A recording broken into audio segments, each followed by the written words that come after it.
Hello everyone, welcome to the current affairs classes. आज हमारी date है 24 फरवरी। आज के इम्पोर्टेंट टॉपिक्स को कवर करते हैं। हमारा फर्स्ट टॉपिक है bay of Bengal inter governmental organisation. Bay of Bengal inter governmental organisation, इसका मतलब वो सभी कंट्रीज जो कहाँ पे है, बे ऑफ बंगाल वाले एरिया के आसपास में है, सिचुएटेड है, तो उनका क्या है, आपस में इंटर गवर्नमेंटल ऑर्गेनाइजेशन बनाई गई है। न्यूज़ में क्यों है? क्योंकि रिसेंटली इंडिया ने क्या है, अज्यूम किया है chairmanship of bay of Bengal inter governmental organisation. मतलब इंडिया क्या है, रिसेंटली चेयरमैन बना है इस ऑर्गेनाइजेशन का, from Bangladesh at the 13th governing council meeting at Male Maldives. और ये इंडिया ने कहाँ से, किससे लिया है, और चेयरमैनशिप फ्रॉम बांग्लादेश से लिया है। और कहाँ पे हो रहा है ये सब कुछ? 13th एडिशन है गवर्निंग काउंसिल मीटिंग का, और ये हो रही है माले मालदीव्स में। ये जो हमारी ऑर्गेनाइजेशन है कब सेटअप हुई थी? 2003 में सेटअप हुई थी। यूनिक रीजनल फिशरीज बॉडी है, मतलब फिशरीज है हमारा बे ऑफ बंगाल जो एरिया है, वहाँ पे हमारे क्या है, फिशरी रिसोर्सेज मिलते हैं ना, तो फिशरी सेक्टर से थोड़ी बहुत रिलेटेड है। Specifically mandate to assist the member countries in increasing the livelihood opportunities.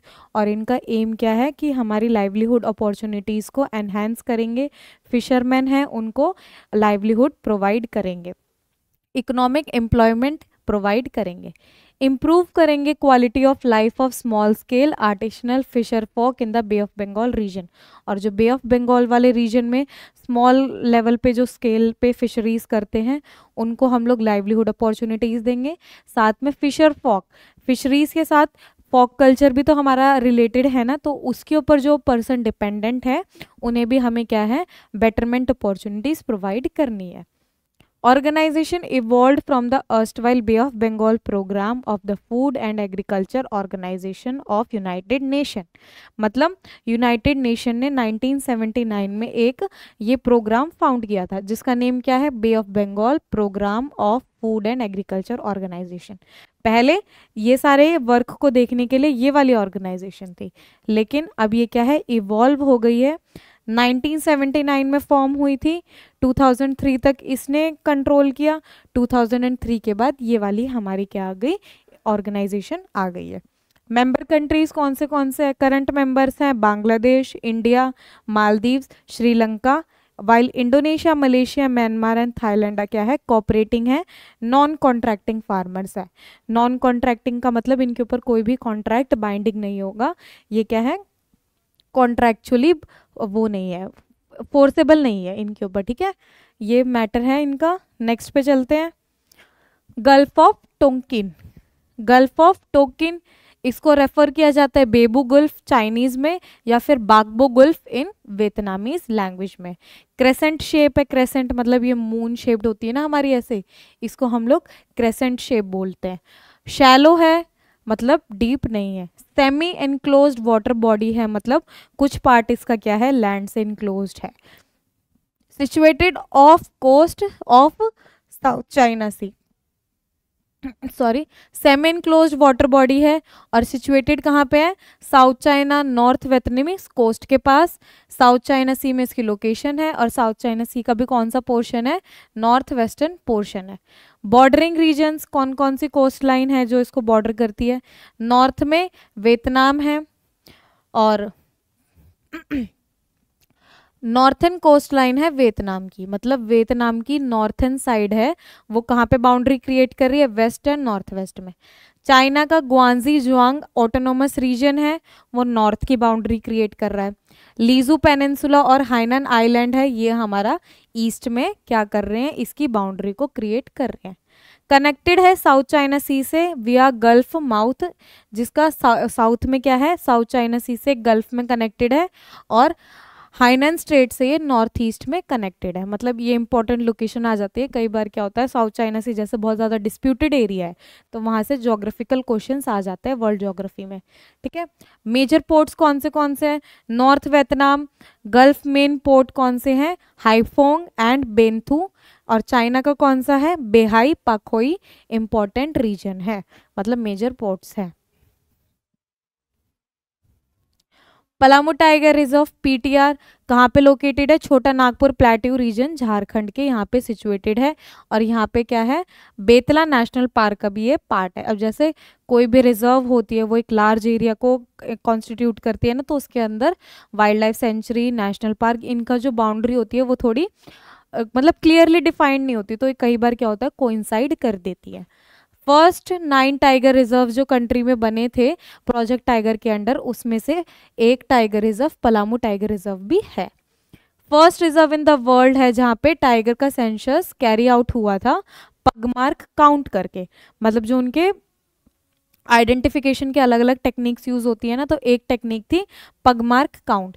तो पगमार्क काउंट का यूज करके वर्ल्ड में पहली बार सेंसस कहाँ पे कंडक्ट करवाया था टाइगर के लिए, इस वाली टाइगर रिजर्व में। कब, 1932 में। और सुपरविजन कौन था, JW निकोलसन के सुपरविजन के अंडर ये सारे काम हुए थे। 3 रिवर्स है जिनका नाम है नॉर्थ कोयल, औरंगा, बुरहा, वो क्या है इस रिजर्व की वैली से फ्लो करती है। The area is dotted with Burha being the only perennial river, मतलब एक ही पेरेनियल रिवर है। पेरेनियल रिवर का मतलब जो पूरे साल फ्लो करती है, वो रिवर जो through out the year flow करती है, चाहे कोई भी सीजन हो वो क्या करेगी, कंटिन्यूस फ्लो करती रहती है। रिजर्व में बहुत सारे मिनरल्स भी मिलते हैं जैसे बॉक्साइट एंड कोल, ठीक है।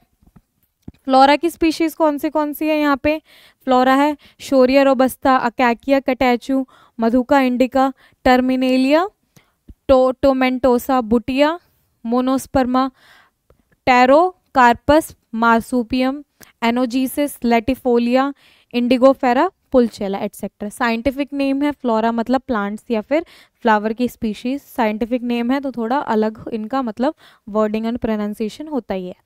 फौना, कीटोन और प्रिंसिपल स्पीशीज मिलती है रिजर्व में, जैसे टाइगर रिजर्व है तो टाइगर तो मिलेगा ही। Asiatic elephant, leopard, grey wolf, wild dog, gaur, sloth bear and 4 horned antelope. यहाँ पे क्या है, डाइवर्सिटी है किसकी, फ्लोरा एंड फौना की। लास्ट टॉपिक है भवानी रिवर। ओरिजिनेट कहाँ से करती है, नीलगिरी वेस्टर्न घाट्स के अपर रीजन से ओरिजिनेशन हो रहा है इसका। कहाँ, 3 डिस्ट्रिक्ट्स ऑफ तमिलनाडु में फ्लो करती है, नीलगिरी, कोयम्बतूर एंड इरोडे। ट्रिब्यूटरीज क्या है, it is a major tributary of Kaveri river, मतलब ये खुद है ट्रिब्यूटरी किसकी, कावेरी रिवर की, और सेकेंड लार्जेस्ट रिवर है तमिलनाडु में। 3 रिवर के कॉन्फ्लुएंस विद कावेरी रिवर, मतलब भवानी में क्या है 3 रिवर का कॉन्फ्लुएंस हो रहा है, मिल रही है, ठीक है। After it travels 185 kilometre distance.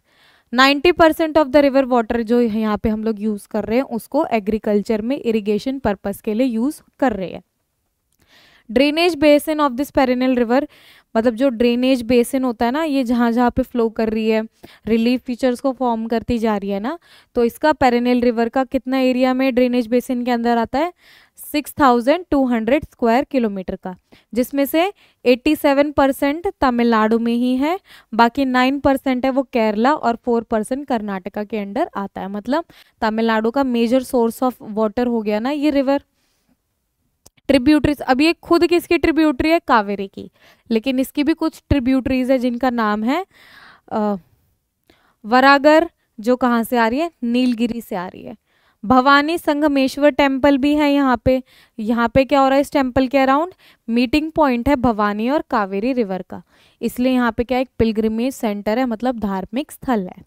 Next है भवानी सागर डैम इज कंस्ट्रक्टेड, और ये क्या है वर्ल्ड का लार्जेस्ट अर्थन डैम्स है, तो मतलब कितने ज़्यादा इंपॉर्टेंट फीचर है यहाँ पे इस, क्योंकि एक इम्पॉर्टेंट टेम्पल भी है, एक डैम भी है। कावेरी रिवर तो वैसी न्यूज़ में रहती है क्योंकि एक डिस्प्यूटेड टॉपिक है हमारी ज्योग्राफी का।